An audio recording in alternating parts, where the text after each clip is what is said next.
Hi friends, welcome back to our channel. Friends, మనకు ఈ రోజు అయితే గ్రూప్ 1 మెయిన్స్ యొక్క మార్కులు రిలీజ్ అవ్వడం జరిగింది. టోటల్గా ఈరోజు గ్రూప్ 1 563 పోస్టులకు గాను 21,098 మంది మెయిన్స్ ఎగ్జామ్ రాసినారు. 21,098 మందికి సంబంధించిన టోటల్ వాళ్ళ మార్కుల జాబితా మొత్తంగా టీజీపీఎస్సీ తన వెబ్సైట్లో పెట్టింది. ఎవరైనా మీ మార్కులు సబ్జెక్ట్స్ వైజ్గా మన క్వాలిఫై పేపర్ ఇంగ్లీష్ పక్కన పెడితే 6 పేపర్లు, ఇంగ్లీష్తోని 7 పేపర్లు. ఇంగ్లీషు మార్కులు కేవలం క్వాలిఫై మార్క్స్, అది మీ అందరికీ తెలుసు. ఒకసారి ఆ క్వాలిఫై ఈజీగా అయిపోతారు. పేపర్ పెద్ద హార్డ్ ఏం రాలేదు. ఇంగ్లీష్ పేపర్ నేను చూసినాను, చాలా ఈజీగా వచ్చింది.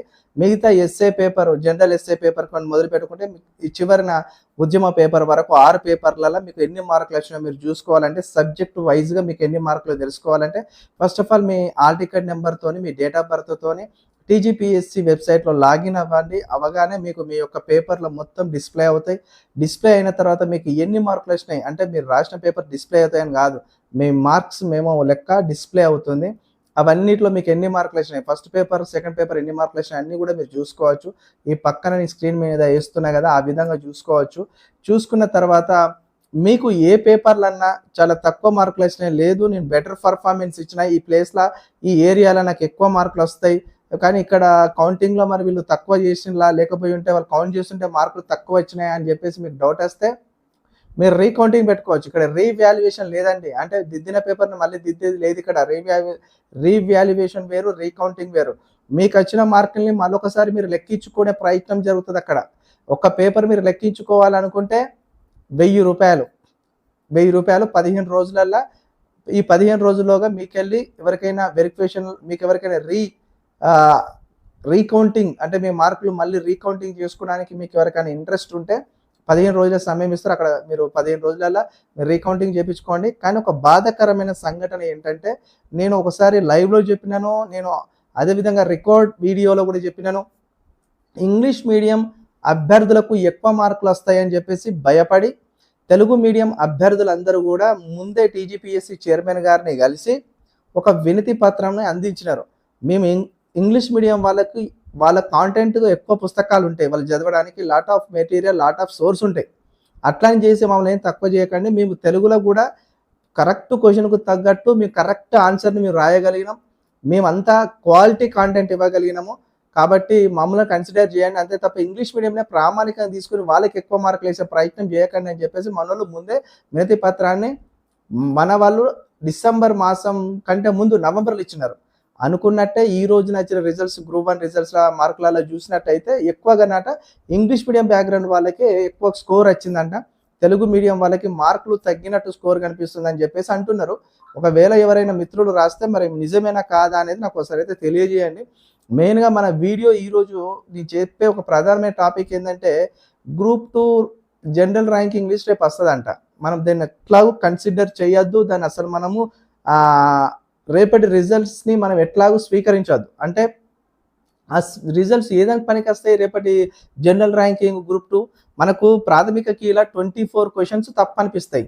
ఆ 24 క్వశ్చన్స్ పైన టీజీపీఎస్సీ ఏమన్నా ఎక్స్పర్ట్ టీమ్స్ పెట్టి మరి మనం వెళ్ళిన ఆ యొక్క అబ్జెక్షన్స్ పైన వాళ్ళు ఏ విధమైన నిర్ణయం తీసుకున్నారు అనేది ఇంతవరకు తెలియజెప్పలే.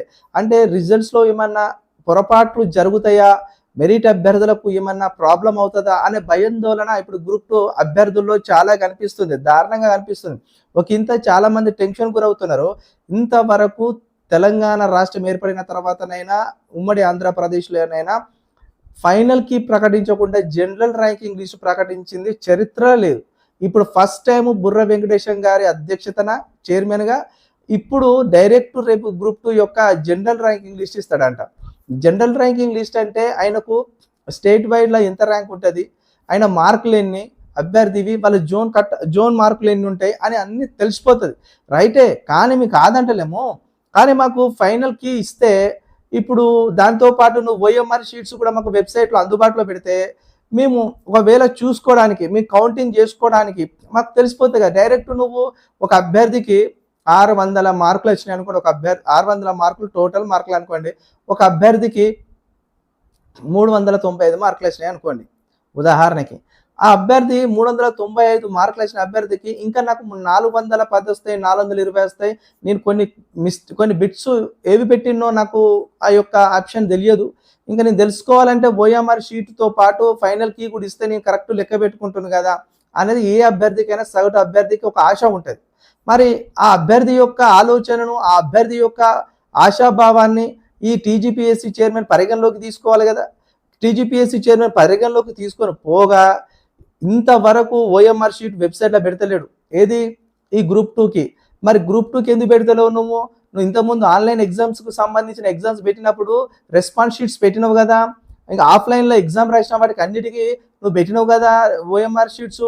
దీనికి ఎందుకు పెడతలేవు? అసలు దీనిలో ఉన్న మతలబ్ ఏంది? అసలు దీంట్లో ఏం జరగబోతుంది? ఏం జరుగుతుంది? అని అభ్యర్థులందరూ ఒకింత బాధగాను, ఒకింత ఆవేశంగాను, ఒకింత దుఃఖంగా చూస్తున్నారు. ఎందుకంటే ఏం జరుగుతుంది? అసలు ఇన్ని సంవత్సరాల పుస్తకాలు బట్టి మేము చదివినాం. ఇన్ని సంవత్సరాల కాంచెల్లి మేము బుక్కులతో పోరాటం చేసిన ఒక గ్రూప్ 2 ఆఫీసర్ కావాలి, మంచి లైఫ్ లీడ్ చేసుకోవాలి, మంచి సేవ చేయాలి గవర్నమెంట్ కానీ.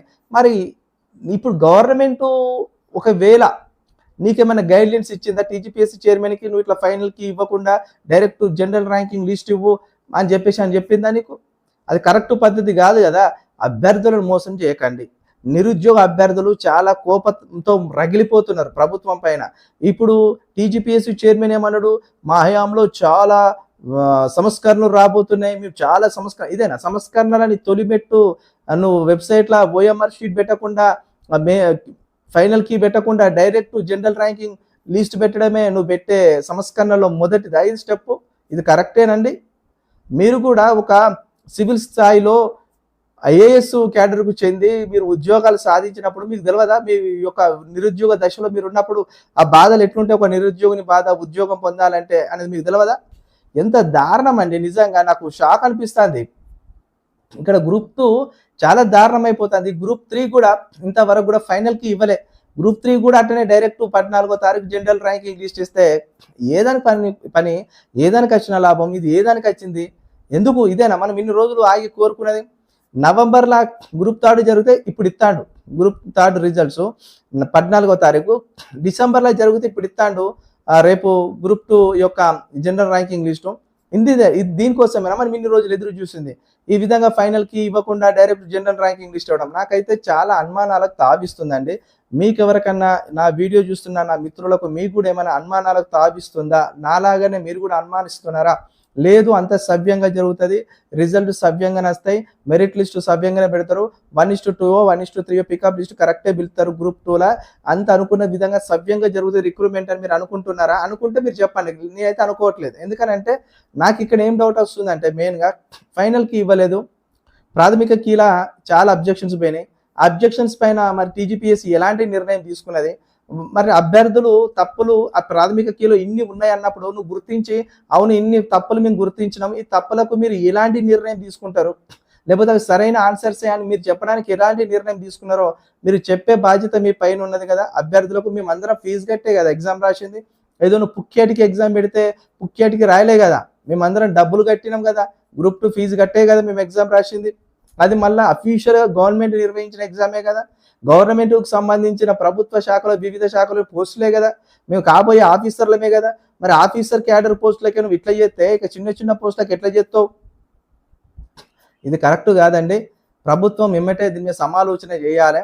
ఎందుకంటే ఫైనల్కి ఇవ్వండి, డైరెక్ట్ జనరల్ ర్యాంకింగ్ ఇవ్వడము, మళ్ళీ ప్రాథమికంగా మన కీలో ఉన్న మిస్టేక్స్ ఏందో ఏం జరిగిందో చెప్పకపోవడము, మనకు వెబ్సైట్లో ఓఎంఆర్ షీట్స్ పెట్టకపోవడము అనేది కూడా చాలా ఆశ్చర్యకరంగా ఉన్నది.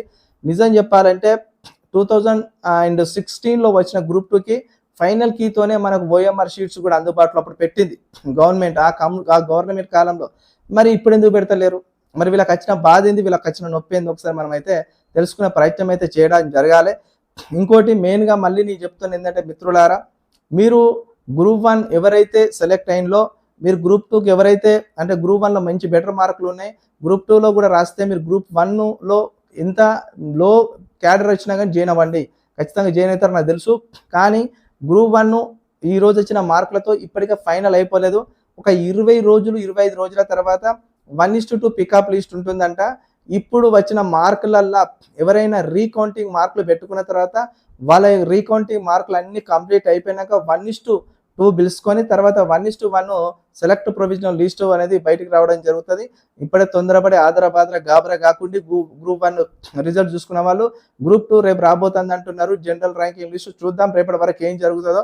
మెయిన్గా ఎక్కడ చూసినా కానీ వివిధ మండలాలలో ఎంఆర్పిఎస్ సంబంధించిన ఆర్గనైజేషన్ వాళ్ళు టెంట్లు వేసుకొని ప్రభుత్వం ఇచ్చే group 1, group 2, group 3 hostel welfare results, ఇంకోటి ఎక్స్టెన్షన్ ఆఫీసర్ రిజల్ట్స్ని వాళ్ళు తీవ్రంగా వ్యతిరేకిస్తున్నారు. అంటే రిజల్ట్స్ ఇవ్వడం వ్యతిరేకించే అంశం కాదు, కానీ సబ్ రిజర్వేషన్స్ లెక్క తేలిన తర్వాత ఆ లెక్కను వీటికి అప్లై చేయండి. రిజర్వేషన్ లెక్కను అప్లై చేసిన తర్వాత రిజల్ట్స్ ఇవ్వండి. ఒక్క 1 మంత్ ఆగితే మీకు ఏమవుతుంది? ఎందుకంటే చాలా మంది నిరుద్యోగులు తెలంగాణ రాష్ట్రం ఏర్పడినప్పటి నుంచి ఇప్పటి వరకు 10 సంవత్సరాలు ఏజ్ లాస్ అయిపోయినారు. వాళ్ళ యొక్క రావాల్సిన రాజ్యాంగం ప్రకారం రావాల్సిన రిజర్వేషన్ లాస్ అయిపోయినారు. కాబట్టి ఒక్క నెల రోజులు నువ్వు ఆగితే ఇక్కడ అసెంబ్లీ సమావేశాలు జరుగుతున్నాయి మనకు 12వ తారీఖు నుండి మార్చి. ఇక్కడ మనకు ఏదైతే ఎస్సీ వర్గీకరణ సబ్ రిజర్వేషన్ బిల్లు చట్టబద్ధత అయిన వెంబటే నువ్వు ఈజీగా ఈ సబ్ రిజర్వేషన్లో ఉన్న వాళ్ళందరికీ కూడా ఉద్యోగాలు ఆయా కోటల ప్రకారం వాళ్ళ రిజర్వేషన్స్ ప్రకారం మెరిట్లో ఉన్న వాళ్ళకి ఉద్యోగాలు ఇచ్చే అవకాశం ఉంటుంది. నువ్వు ఆదరాబారి తొందరపడితే మేము రిజర్వేషన్ సంపాదించుకొని రిజర్వేషన్ ఫలాలు తెచ్చుకొని ఏం లాభం? మళ్ళీ ఇంకొక నోటిఫికేషన్ కోసం ఎదురు చూడాలా? నువ్వు ఇచ్చిన మాట కట్టుబడి ఉండు రేవంత్ రెడ్డి అని చెప్పేసి వాళ్ళు మాట్లాడుతూ ఉన్నారు.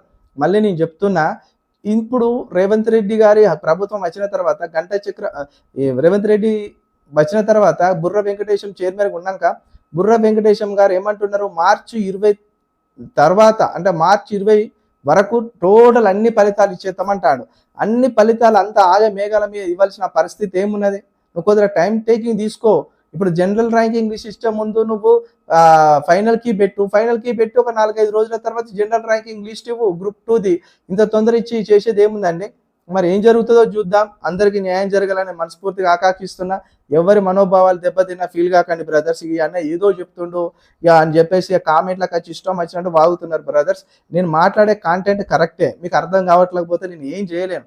ఎందుకనంటే ఫైనల్ కీ లేకుండా జనరల్ ర్యాంకింగ్ ఇవ్వడం, ప్రాథమిక కీ పైన అబ్జెక్షన్స్ గురించి ప్రభుత్వం కానీ ఈ టీజీపీఎస్సీ ఎలాంటి ఆలోచన చేసిందో మనకు చెప్పకుండా డైరెక్ట్ వాళ్ళ సొంత నిర్ణయాలు ఒంటెద్దు పోకడ పోయి అభ్యర్థులను అయోమయం గందరగోళంలోకి నెట్టే ప్రయత్నం చేస్తున్నది అనేదే నా వీడియో యొక్క సారాంశం.